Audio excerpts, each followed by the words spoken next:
Hi hello నమస్తే welcome back to our channel. ఏం చేస్తున్నారండి? ఈరోజు మనం చాలా టేస్టీగా ఎమ్మీగా అండి ఉలవచారు చేసుకున్నాము. టేస్ట్ అయితే అదిరిపోయింది, మామూలుగా లేదు. ఇంకా ఆలస్యం ఎందుకు, వచ్చేసేయండి ప్రిపేర్ చేసుకుని. ఇదిగోండి ఉలవచారు చేసుకోబోతున్నాం అనమాట. దానికోసం ఏంటంటే ముందు ఫస్ట్ శుభ్రంగా ఒక 4-5 సార్లు వాష్ చేసుకొని నైట్ అంతా కూడా వాటర్ పోసేసి నానబెట్టుకున్న ఉలవలండి ఇవి. మెజర్మెంట్ వచ్చేసరికి నేను ఈ కప్పు తీసుకున్నాను అనమాట. ఈ కప్పు ఉలవలు. ఈ నానబెట్టాం కదండి, ఈ వాటర్ కూడా మనము కుక్ చేసేటప్పుడు వేసుకోవాలన్నమాట. ఇప్పుడు ఈ ఉలవల్ని ఇందులో వేసేస్తున్నాను. ఇదిగోండి, మనం ఏ కప్పుతో అయితే తీసుకున్నామో ఆ కప్పుతో 6 టైమ్స్ వాటర్ అయితే తీసుకోవాలన్నమాట. ఇవన్నీ వాటర్ అయితే యాడ్ చేస్తున్నాం అనమాట. వేసిన తర్వాత చక్క మూత పెట్టేసండి. మనము దగ్గరగా 10 విజిల్స్ అయితే రానివ్వాలండి, ఎందుకంటే టైం పడుతుంది. అది మీడియం ఫ్లేమ్ మీద చక్కగా ఒక 10 విజిల్స్ వచ్చే వరకు అయితే మనం దీన్ని మంచిగా కుక్ చేసుకోవాలన్నమాట. ఇదిగోండి, మనం చక్కగా ఉలవలను అయితే మంచిగా కుక్ చేసుకున్నామండి. ఇప్పుడు వాటర్ సపరేట్ చేద్దాము, ఉలవలను అయితే స్ట్రెయిన్ చేద్దాం అనమాట.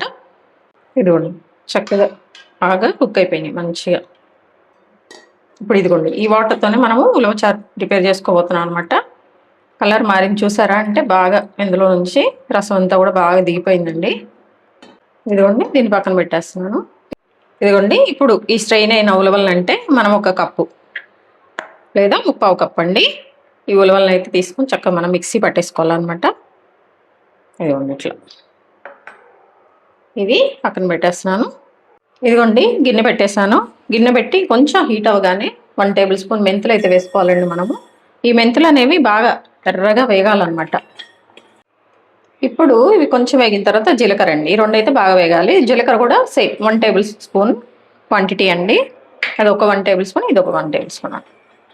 ఇవన్నీ మనం పొడి చేసుకుని అంతే అండి. రెండు కరెక్ట్గా మనం వేసుకొని చేసుకున్నామంటే పొడి కూడా ఎప్పుడు అన్నిట్లో వేసుకోవచ్చు, చాలా బాగుంటుంది అనమాట టేస్ట్. ఇదిగోండి, స్టవ్ ఆఫ్ చేసేస్తున్నాను. ఇదిగోండి, మెంతులను జీలకర్ర అనేవి చల్లగా అయిపోయినాయి అనమాట. సో ఇందులో దంచేసుకుందాము. ఇదిగోండి ఇలా. ఇదిగోండి, మనం పక్కన పెట్టుకున్నాం కదా ఉలవలు, ఇవి కూడా ఏంటంటే మిక్సీ వేసేసుకుంటున్నాం.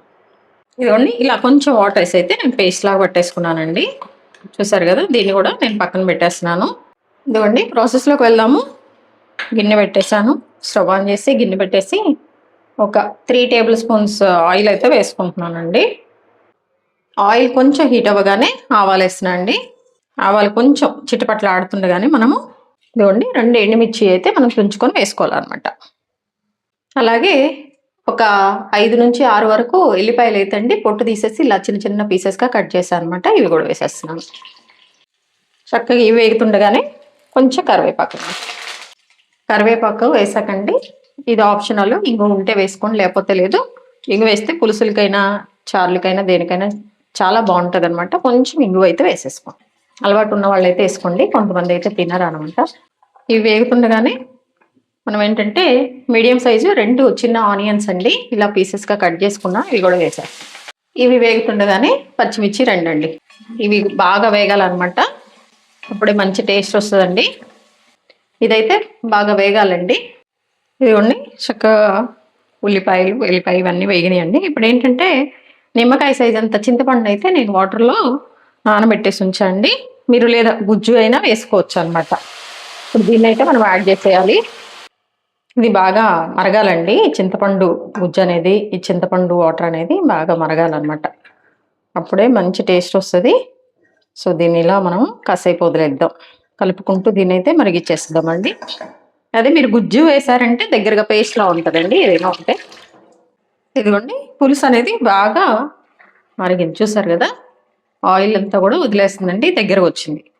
ఇప్పుడు ఇందులో మనము పసుపు 1/2 టేబుల్ స్పూన్ పసుపు అయితే వేసుకుంటున్నామండి. అలాగే 1 టేబుల్ స్పూన్ కారం అండి. స్పైస్ లేదా అందుకని, మామూలుగా అయితే మీకు 1/2 టేబుల్ స్పూన్ సరిపోతుందండి.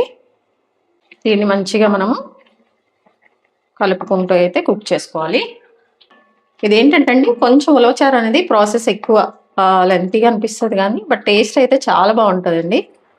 చూడండి, ఈ మనం వేసిన ఈ కారము అనేది చక్కగా మంచిగా కుక్ అవ్వాలి.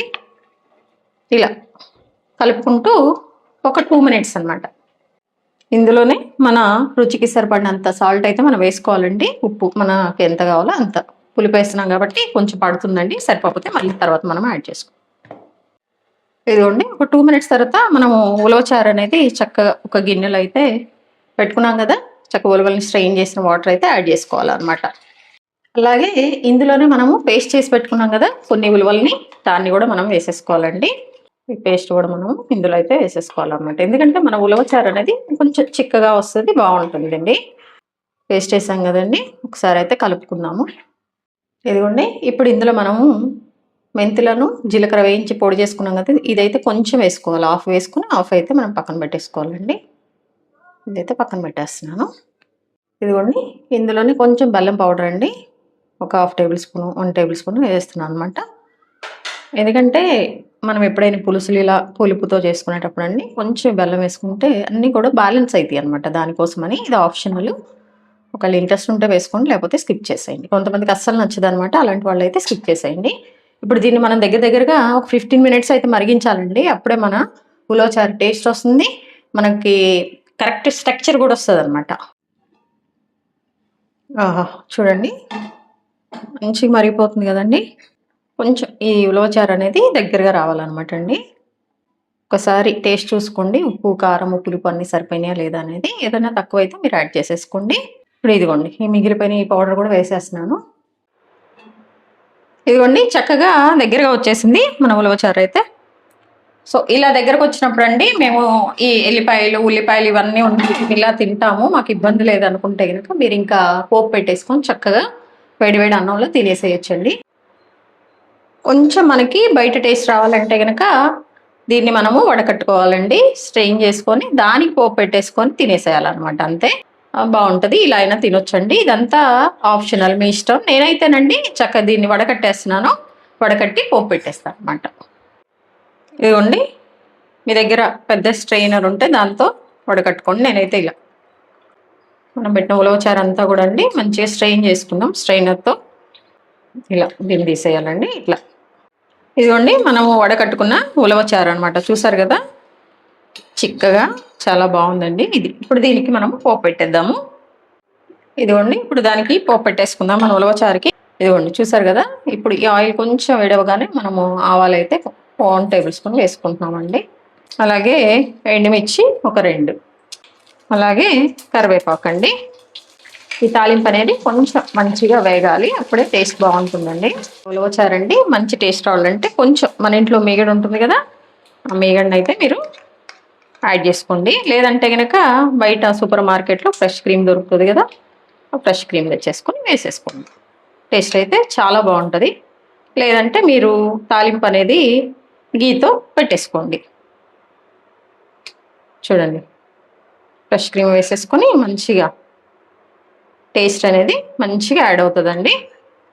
వేసుకున్న తర్వాత మనం పోపు పెట్టుకున్నాం కదా, ఈ పోపును కూడా ఇందులో వేసేసుకోవాలి. ఇంకా వేడి వేడి అన్నంలో తింటే ఉంటుందండి ఈ ఉలవచారు, అద్దరిపోతుంది అనమాట టేస్ట్. ఇంతే అండి, చూసారండి ఉలవచారు అనమాట మనకు పాతకాలం రెసిపీ అండి. టేస్ట్ అయితే చాలా బాగా వచ్చింది, టేస్ట్ అయితే అద్దరిపోయింది అనమాట. వేడివేడి అన్నంలో అయితే ఇంకా అసలు వేరే లెవెల్ ఉందండి. మీరు కూడా వీడియో అంతా చూసిన తర్వాత ట్రై చేయండి. ట్రై చేశాక ఎలా వచ్చిందో కామెంట్ బాక్స్లో తెలియచేయండి. అలాగే మీ విలువైన సమయాన్ని కేటాయించిన వీడియో చూస్తున్నందుకు మీ అందరికీ నా ధన్యవాదాలండి. మీకు నచ్చినట్లయితే లైక్ షేర్ సబ్స్క్రైబ్. చూస్తున్నారు కానీ ఎవరు సబ్స్క్రైబ్ చేసుకోవట్లేదండి, ప్లీజ్ సబ్స్క్రైబ్ చేసుకోండి. హెల్తీగా కుకింగ్ చేసుకుందాం, మన ఆరోగ్యం మనం కాపాడుకుందాం. Thank you.